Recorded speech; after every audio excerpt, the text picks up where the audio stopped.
IMAX లో ఇప్పుడు speed news చూద్దాం. టాలీవుడ్ హీరో రవితేజ తండ్రి రాజ్ గోపాల్ రాజు కన్నుమూశారు. హైదరాబాద్ లోని రవితేజ నివాసంలో రాజ్ గోపాల్ రాజు తుది శ్వాస విడిచారు.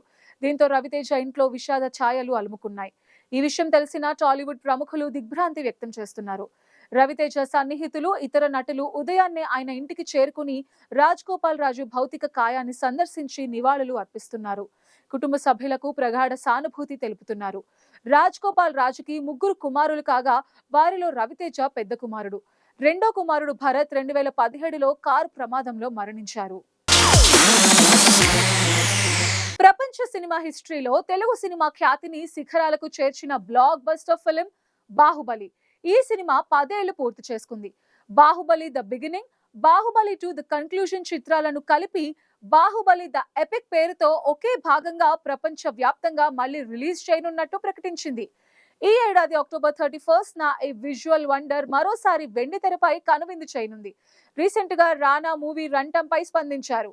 బాహుబలి ద ఎపిక్ సినిమా రన్ టైం పుకార్లపై ఆయన స్పందిస్తూ, ఎంత నెడివి ఉన్నా నాకు చాలా సంతోషం, ఎందుకంటే ఈ ఏడాదిలో నేను ఏ మూవీలో నటించకుండానే నాకు బ్లాక్ బస్టర్ రానుంది. రన్ టైం ఎంత అనే విషయం నాకు కూడా తెలీదు, 4 గంటలు అని పోస్టులు పెడుతున్నారు. సల్మాన్ ఖాన్ హీరోగా కబీర్ ఖాన్ తెరకెక్కించిన చిత్రం బజరంగి భాయిజాన్ 2015లో రిలీజ్ అయిన ఈ సినిమా అప్పట్లో బాక్స్ ఆఫీస్ వద్ద కాసుల వర్షం కురిపించింది. దీనికి సీక్వెల్ రానున్నట్టు కొన్ని రోజులుగా వార్తలు వస్తున్నాయి. జూలై 17కి ఈ సినిమా 10 ఏళ్లు పూర్తి చేసుకోనున్న సందర్భంగా దర్శకుడు ఓ ఇంటర్వ్యూలో దీని గురించి మాట్లాడారు. ఖచ్చితంగా సీక్వెల్ తెరకెక్కిస్తానని స్పష్టం చేశారు.